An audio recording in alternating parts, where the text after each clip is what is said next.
So the next speaker will be Dr. Komal.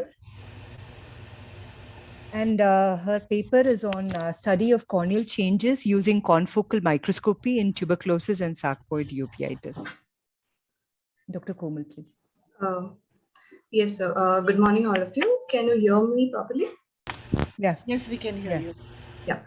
So, good morning. I am Dr. Komal, and today I'm going to present about study of corneal changes using confocal microscopy in tuberculosis and sarcoid uveitis. So, as we all know, TB and sarcoid are the most common causes of granulomatous uveitis in our clinic, and hence it's crucial to correlate clinical finding diagnostically. So, for this, confocal microscopy is considered as boon for all the ophthalmologists. So, it's a non-invasive technique that can demonstrate anatomical details of the organ at tissue level, and it gives various parameters like dendritic cells, morphology of KPs, and corneal nerve fiber analysis.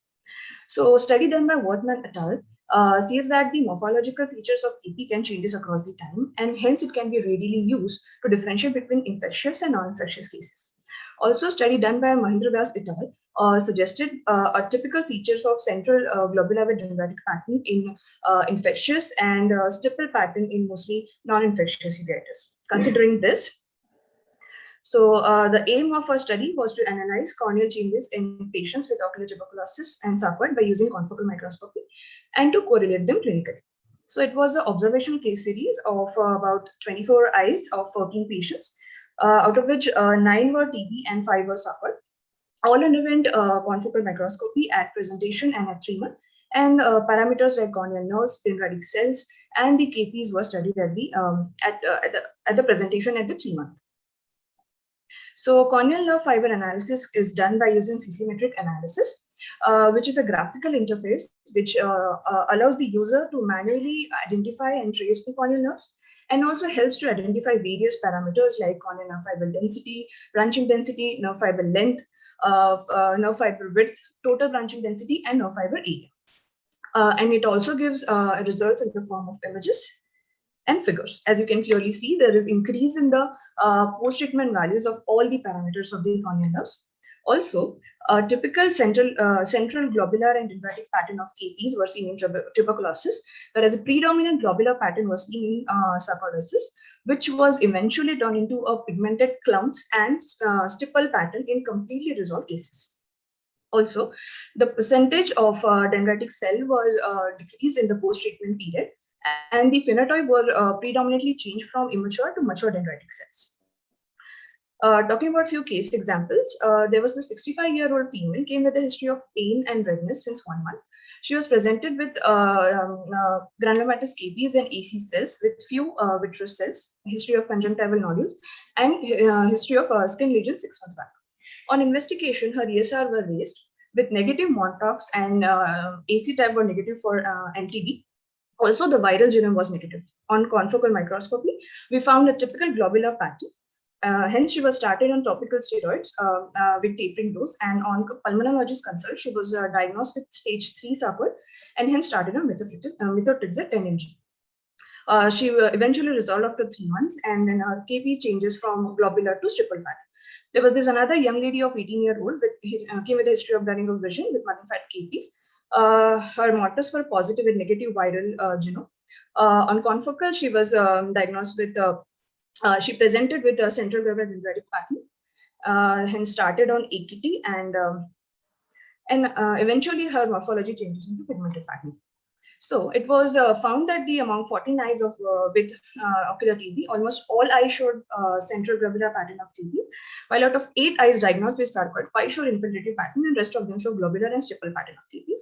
Percentage of dendritic cell were drastically reduced during the follow-up period, and the dendritic cell has changed their morphology from immature to mature, which is an indirect indicator of resolving inflammation. So all the nerve fiber analysis parameters were increased, except these corneal nerve fiber width, where the post-treatment values were lower than the pre-treatment values.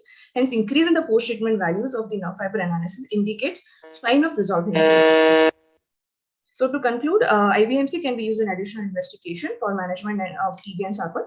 Dendritic cells were used to monitor the course of the disease, and the corneal nerve fiber parameter increases in the post-treatment values. However, its clinical significance needs to be studied in the larger cohort of the case series. Thank you.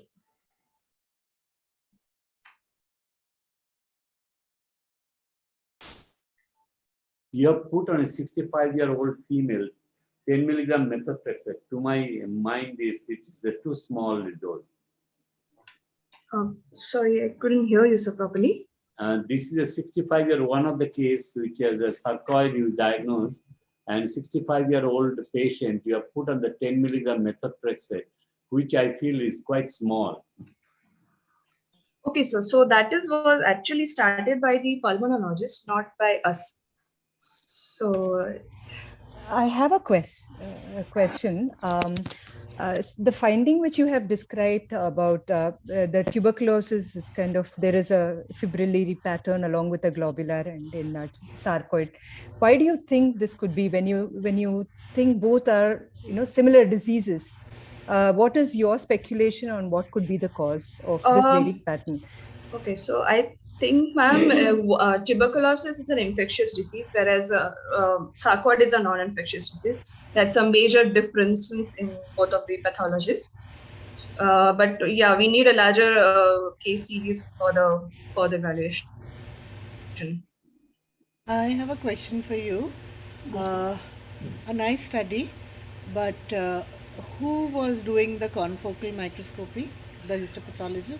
Okay, so in our hospital we have a technician which does all the confocal microscopies for all the patients. So the investigator was the same. So or a battery of people who are doing it? Sorry, ma'am. Is it done by one person, or there are 3-4 people who are involved in this? No, only one, ma'am. Okay, so the thing is that the reports are reproducible because it's one person handling the kind of tissue that you're sending. And are there any overlaps in this? I mean, suppose you have keratitis because of any reason in the cornea, would it give a similar kind of look or would it be different? Ma'am, actually we haven't actually studied about the patients with keratitis. They was all ruled out other than TB and sarcoidosis. The keratitis is all were actually ruled out. So we actually don't know about the difference in such patients. Okay, and what about recurrences? With the chronicity of the disease, the pattern changes of the keratic precipitate. Yes, sir. So yes, yes, sir. So as the infection resolves, the keratic precipitate changes its morphology either from dendritic or globular KPs from pigmented or stippled pattern that we have studied, and also the dendritic cells also changes its phenotype from immature to mature. How much time does that take, Komal? Sorry, ma'am. How much time does that take? How many weeks? So we have studied for 3 months, ma'am. Actually, it was a very short period, but yeah, we need a longer studies for that. And what about your recurrences? Because I think in 3 months the recurrences wouldn't be there, right? Yeah, recurrences wasn't there, ma'am. So yeah, so few of the patients after 3 months that we haven't included in our study, but on flare up, so the morphology of KPs again changed into typical globular and dendritic pattern in TB and globular pattern in sarcoid. So on flare up it increases. Thank you, Komal. I have a question here. Any of the cases, based on your confocal microscopy, did you change a diagnosis or a treatment protocol? I think what is the significance of your confocal microscopy in making a diagnosis of sarcoid and TB? Ma'am, first of all, it's a non-invasive technique. And as if you are talking about the confirmatory test, all the confirmatory tests for TB and sarcoid are invasive, like bronchoalveolar lavage biopsy or lymph node biopsy, all of these things. So I think our study will support the diagnosis and hence to initiate the treatment.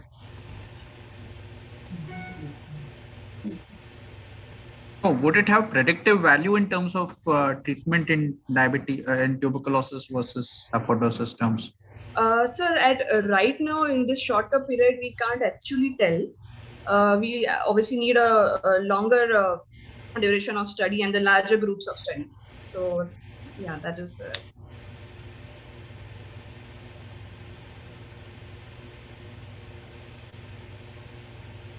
Ajay, you have any questions for us? I think it was very good. I mean, we always have that conundrum, in these granulomatous uveitis, between these two. So I think this is going to be a really good tool, to help us to differentiate, because the treatment is totally diagonally opposite in both these cases. Excellent paper. Have we seen what's the pattern like in other granulomatous entities like VKH and possibly reflexy? No, sir. Right now we have discussed only TB and sarcoid. So we are about to do that.